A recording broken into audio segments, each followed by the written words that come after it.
Morning student, कैसे हैं भाई सब।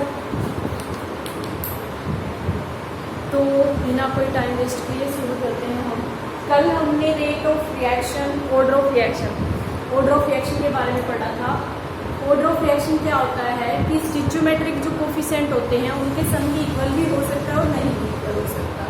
ठीक है, तो जो रेट लॉ की इक्वेशन है, रेट लॉ इक्वेशन में जो कंसंट्रेशन आती है, चाहे वो रिएक्टेंट एक कंसंट्रेशन या दो हो या फिर कितनी भी हो, उस कंसंट्रेशन की जो पावर होती है उसके सम के इक्वल होता है। ठीक है, ऑर्डर ऑफ रिएक्शन। फिर हमने यूनिट निकाली थी रेट कांस्टेंट की, कि जो रेट कांस्टेंट है वो यूनिट के ऊपर डिपेंड करता है भाई। यूनिट मतलब ऑर्डर के ऊपर डिपेंड करता है रेट कांस्टेंट की यूनिट। ऑर्डर ऑफ रिएक्शन की तो यूनिट हमेशा सेम रहती है। तो आज हम ये डिफरेंस ही करेंगे। दोबारा से बता रही हूँ मैं, कंसंट्रेशन की power 1 minus n second inverse, ये फॉर्मूला होता है यूनिट निकालने का। किसी की भी यूनिट, चाहे कुछ भी ऑर्डर ऑफ रिएक्शन हो, उसकी यूनिट निकालने का ये फॉर्मूला होता है। ठीक है, तो कंसंट्रेशन की यूनिट क्या होती है? मोल पर लीटर। ठीक है, कंसंट्रेशन की यूनिट क्या होती है? मोल पर लीटर। तो वहां से हम इस तरीके से इसको निकाल देंगे। ओके, अब हम करते हैं रेट ऑफ रिएक्शन और यहाँ से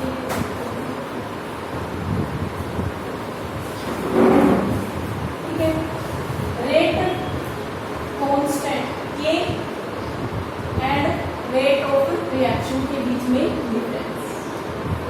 rate of reaction, rate constant के से जिसको डिनोट किया जाता है, एंड रेट ऑफ रिएक्शन के बीच में क्या डिफरेंस है, उस तरीके से इसको हम करेंगे क्या। तो सबसे पहला जो डिफरेंस है वो कैसा होता है? रेट ऑफ रिएक्शन जो होता है ये कैसा होता है? रेट ऑफ रिएक्शन कैसे निकालते हैं? इट इज, पहले तो डेफिनेशन लिखते हैं। It is rate of reaction, हमने किया था ना यहाँ पर, ऐसे ये किया था कि R इज इक्वल टू के। अगर ये कंसंट्रेशन 1 पुट कर देते हैं तो जो के है वो R के इक्वल आ जाता है, ये किया था। ठीक है, तो यहाँ पर ये वैल्यू लिख रहे हैं हम। Rate of reaction when concentration of each reactant is unity. ठीक है, यूनिटी का मतलब होता है 1। नेक्स्ट ये क्या होता है? It is change in concentration of reactant. Reactant ले लो या प्रोडक्ट ले लो, कुछ भी, रिएक्टेंट और प्रोडक्ट दोनों की फॉर्म में निकाल सकते हैं with respect to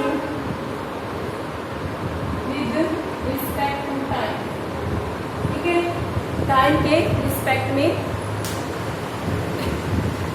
rate of reaction.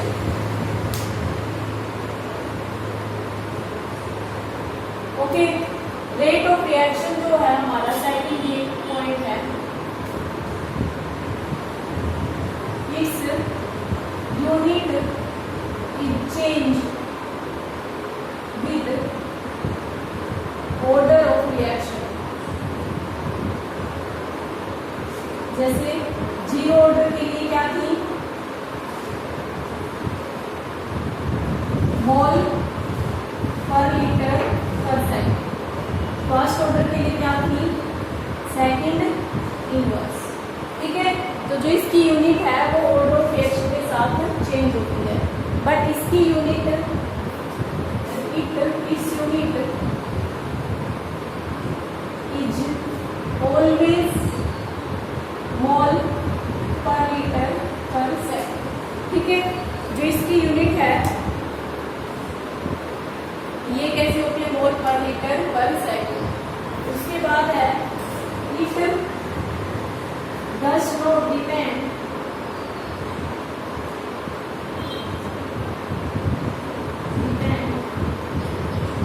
on concentration of reactant and product, ठीक है, but it is depend on concentration of reactant and product, ठीक है, ये कंसंट्रेशन के ऊपर डिपेंड करता है। ये क्या होता है, जो रेट कांस्टेंट, नाम से ही पता चल रहा है कांस्टेंट है ये, ठीक है। तो पर्टिकुलर रिएक्शन के लिए क्या होगा, ये कांस्टेंट होता है। कोई भी रिएक्शन है उसके लिए वैल्यू क्या आएगी, इसकी वैल्यू हमेशा कांस्टेंट रहती है, कोई भी रिएक्शन है उसके लिए, ठीक है। Next is rate of reaction rate. तो सबसे पहले जो डेफिनेशन की है हमने कि डेफिनेशन क्या होती है, उसके बाद जो सेकंड है हमारा सेकंड डिफरेंस है वो है इसकी जो यूनिट है वो चेंज होती रहती है टाइम के साथ, ठीक है। इसकी यूनिट क्या होती है, टाइम के साथ चेंज होती रहती है, बट इसकी यूनिट हमेशा यही रहती है, मोल पर लीटर पर सेकंड। नेक्स्ट थर्ड जो ये है, ये कंसंट्रेशन के ऊपर डिपेंड नहीं करता है, चाहे वो रिएक्टेंट की हो या फिर प्रोडक्ट की, ठीक है। उसके बाद है इट इज डिपेंड ऑन, ये कंसंट्रेशन के ऊपर दिख ही रहा है ये तो, कि चेंज इन कंसंट्रेशन की जो रिएक्टेंट है उसकी कंसंट्रेशन कितनी चेंज होती है टाइम के साथ वो बताता है ये, तो ये तो ऑब्वियसली कंसंट्रेशन के ऊपर डिपेंड करेगा, ओके। तो ये तो था भाई रेट कांस्टेंट और रेट ऑफ रिएक्शन के बीच में डिफरेंस।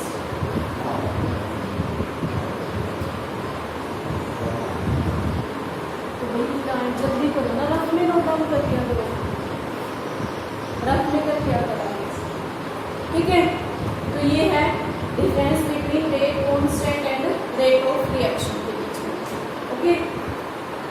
यहाँ से ये वाला डिफरेंस पूछा जा सकता है, लेकिन जो ये वाला इम्पोर्टेंट है, ये वाला पार्ट मैंने कल भी बताया था कि ये पार्ट इम्पोर्टेंट होता है, ठीक है।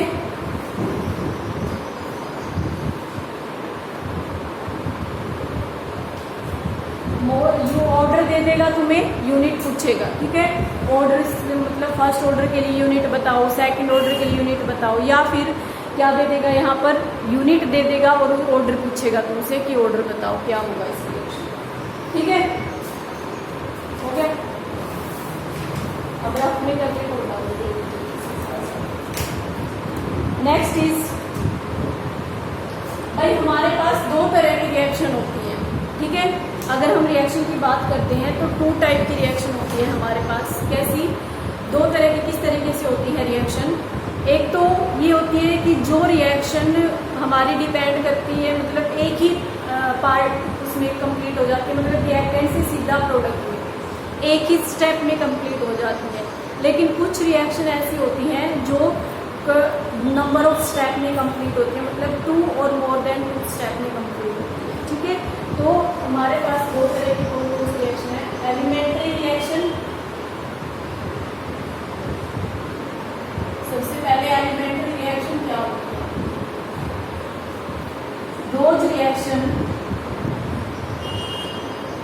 कंप्लीट इन वन स्टेप, ठीक है, जो एक ही स्टेप में कंप्लीट हो जाती है, या फिर क्या कह सकते हैं reactant is directly convert into product.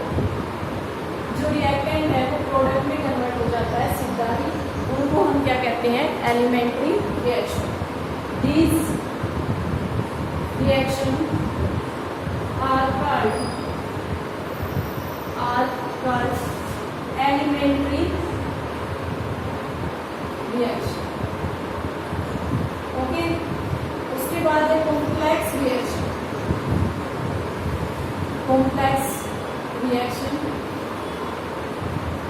Reaction क्या होती है भाई, these reaction complete in 2 or more than 2 step, that is number of step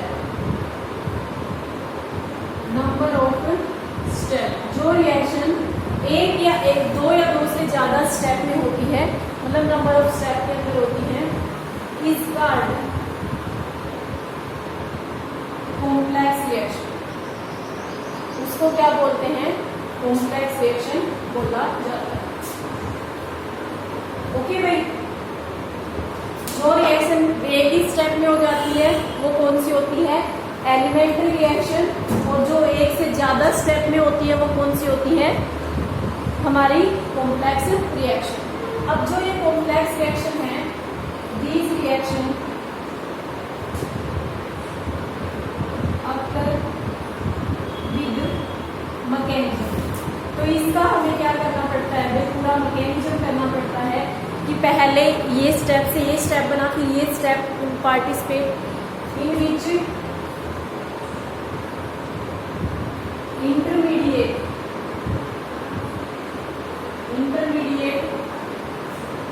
और ट्रांजिशन स्टेट आर इंटरमीडिएट क्या मतलब बीच। अब सीधा रिएक्टेंट से तो प्रोडक्ट नहीं बन रहा है, तो बीच में क्या बनते हैं? इंटरमीडिएट बनते हैं या फिर ट्रांजिशन स्टेट बनती है भाई बीच में। ठीक है, तो वो ट्रांजिशन जो इंटरमीडिएट है या फिर ट्रांजिशन स्टेट है वो बहुत ज़्यादा रिएक्टिव होते हैं। ठीक है, हाईली रिएक्टिव होते हैं and less stable, highly less stable होते हैं। तो बहुत जितने ज़्यादा लेस स्टेबल होंगे और हाईली रिएक्टिव होंगे तो वो बहुत जल्दी से रिएक्शन कर लेते हैं जो दूसरा रिएक्टेंट है हमारा उसके साथ। मतलब फर्स्ट स्टेप हुआ, फर्स्ट स्टेप होने के बाद इंटरमीडिएट बना, फिर वो इंटरमीडिएट दूसरे रिएक्टेंट के साथ रिएक्शन करके फिर प्रोडक्ट बनाता है। तो इस तरीके से जो ये रिएक्शन है ये मैकेनिज्म में होती है। इसका मैकेनिज्म होता है पहले ये स्टेप होगा, फिर दूसरा, फिर तीसरा, इस तरीके से स्टेप बाय स्टेप होती है ये रिएक्शन। ठीक है, तो भाई अब ये स्टेप में हो गई। तो इस रिएक्शन अब बहुत सारे स्टेप है, तो क्वेश्चन ये राइज होता है कि जो कॉम्प्लेक्स रिएक्शन है उसमें हम रेट ऑफ रिएक्शन कैसे निकालेंगे। ठीक है, इसमें क्या होता है, बाकी सारे स्टेप स्लो फास्ट होते हैं, सिर्फ एक स्टेप स्लो होता है। ठीक है, इसमें क्या होगा? In complex reaction only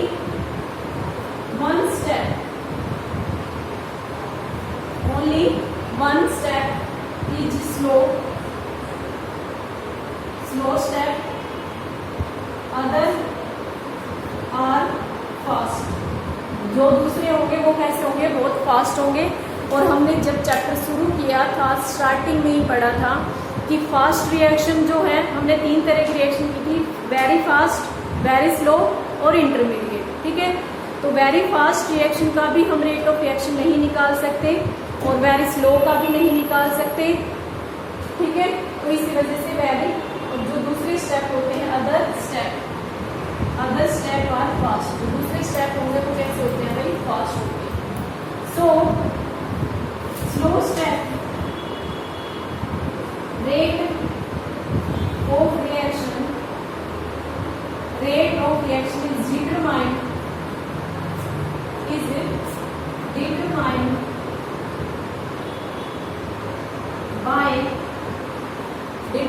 by slow step.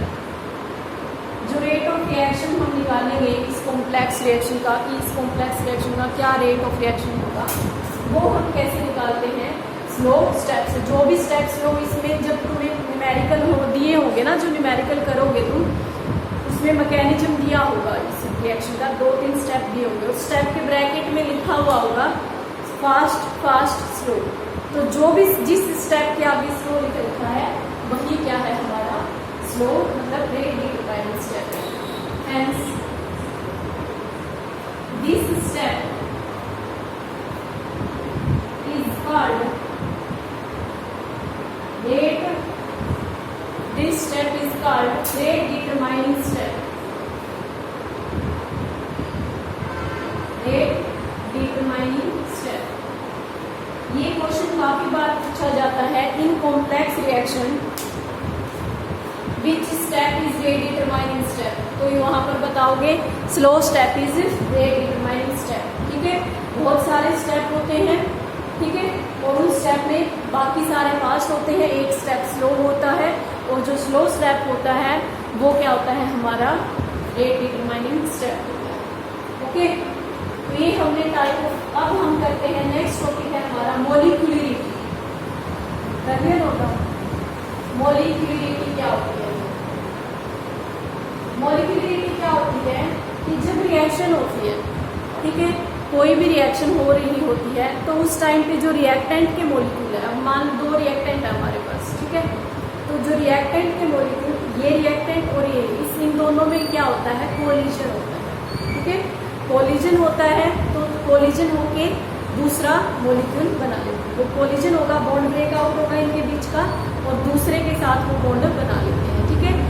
तो मॉलिक्यूलरिटी क्या होती है, मॉलिक्यूलरिटी होती है कि कितने नंबर ऑफ आयन या फिर एटम या फिर मॉलिक्यूल, मैक्सिमम कितने मॉलिक्यूल एटम आयन कोलिजन कर सकते हैं, मैक्सिमम कितने, एक ही टाइम पर कितने एटम एक दूसरे के साथ कोलाइड कर सकते हैं, ठीक है। तो वो क्या होता है, मॉलिक्यूलरिटी ऑफ रिएक्शन, ठीक है, molecularity.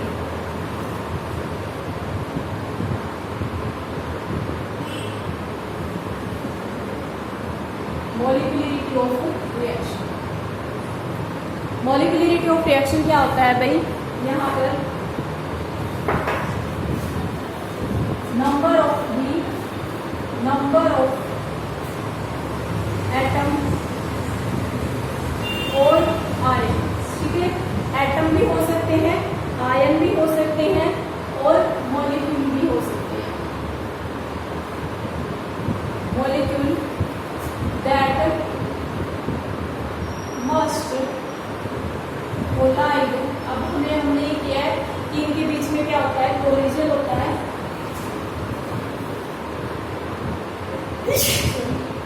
Collide with each other simultaneously, ठीक है, साइमल्टेनियसली मतलब एक ही साथ,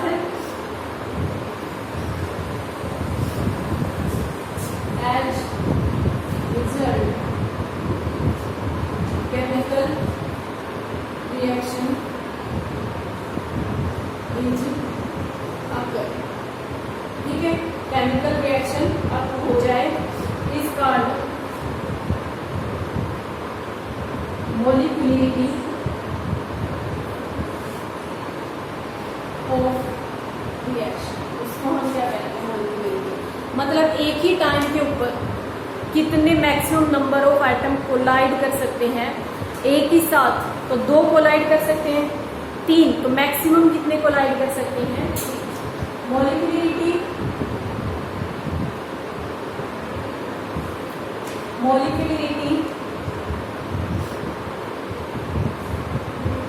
of reaction is always less than और इक्वल टू 3, ठीक है। मॉलिक्यूलरिटी क्या होगी, 3 या फिर 3 से छोटे, ठीक है, लेस देन और equal to. Molecularity is apply only on elementary reaction, ठीक है, elementary reaction, not complex reaction. अभी क्या था हमने, कॉम्प्लेक्स रिएक्शन कौन सी होती है और एलिमेंट्री रिएक्शन कौन सी होती है, इसी वजह से मैंने वो पहले करवाई थी कि जो मॉलिक्यूलरिटी है वो सिर्फ किसके ऊपर अप्लाई होती है भाई, एलिमेंट्री रिएक्शन के ऊपर अप्लाई होती है। अगर कॉम्प्लेक्स रिएक्शन है तो उसमें मॉलिक्यूलरिटी का कोई रोल नहीं होता, ठीक है, वहां पर मॉलिक्यूलरिटी का कोई मीनिंग ही नहीं होता है। ओके, तो इफ अगर मान लेते हैं मॉलिक्यूलरिटी इज 1, अगर मॉलिक्यूलरिटी की वैल्यू 1 आ जाती है तो वो क्या होगा, यूनिमॉलिक्यूलर, ठीक है, उस रिएक्शन को हम क्या कहेंगे, यूनिमॉलिक्यूलर रिएक्शन। अगर मॉलिक्यूलरिटी की वैल्यू 2 आ जाती है तो उसको हम क्या कहेंगे, बाई मॉलिक्यूलर रिएक्शन, ठीक ठीक है। अगर 3 आ जाती है तो उसको हम क्या कहेंगे, ट्राई मॉलिक्यूलर रिएक्शन। ठीक है, उसको हम क्या कहेंगे, ट्राई मॉलिक्यूलर रिएक्शन। ओके, तो भाई जो ये है वैसे तो मतलब मैक्सिमम कर सकते हैं, लेकिन जो एनसीईआरटी है, एनसीईआरटी ने इसको मैक्सिमम 3 ही माना हुआ है कि मैक्सिमम 3 है, 3 से ज़्यादा नहीं हो सकती जो मॉलिक्यूलरिटी है। ठीक है, तो अगर मॉलिक्यूलरिटी की वैल्यू 1 आती है तो वो कौन सी होगी, यूनिमॉलिक्यूलर रिएक्शन। अगर 2 आती है तो बाई मॉलिक्यूलर रिएक्शन। अगर 3 आती है तो ट्राई मॉलिक्यूलर रिएक्शन। तो मॉलिक्यूलरिटी का पूरा कंसेप्ट समझ में आ गया होगा। ठीक है, तो उसके बाद जो नेक्स्ट है हमारे पास मैकेनिज्म ऑफ रिएक्शन क्या होता है। अगर तुमसे ये पूछे, हाँ भाई तुम्हें पता है मैकेनिज्म ऑफ रिएक्शन होता है, मैकेनिज्म क्या होता है कि जो रिएक्शन एक से ज़्यादा स्टेप में होते हैं तो उसको हम किस तरीके से करिए नोट डाउन।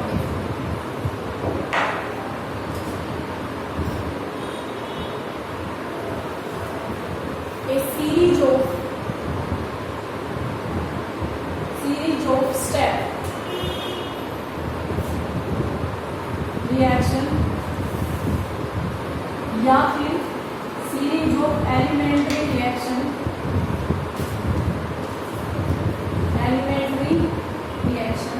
इसमें क्या होता है, हम 1 बाय 1 करके बताते हैं। पहले क्या होता है, series of elementary reaction proceed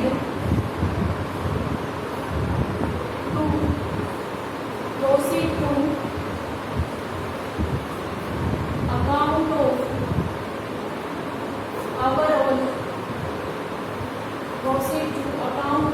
our own reaction is called mechanism of reaction। ठीक है, mechanism of reaction। ठीक है भाई, इसके बाद जो नेक्स्ट है हमारे पास कि कोई रिएक्शन है, जैसे एग्जांपल ले लेते हैं N2O5 N2O5 से बन रहा है NO2 प्लस O, बैलेंस कर लेते हैं इसको, N2 प्लस 4 4 8। ठीक है, तो ये इसका मैकेनिज्म क्या होता है इस रिएक्शन का, ये रिएक्शन किस तरीके से, ये हमारी अबोर्ड रिएक्शन है। मैकेनिज्म क्या होता है, N2O5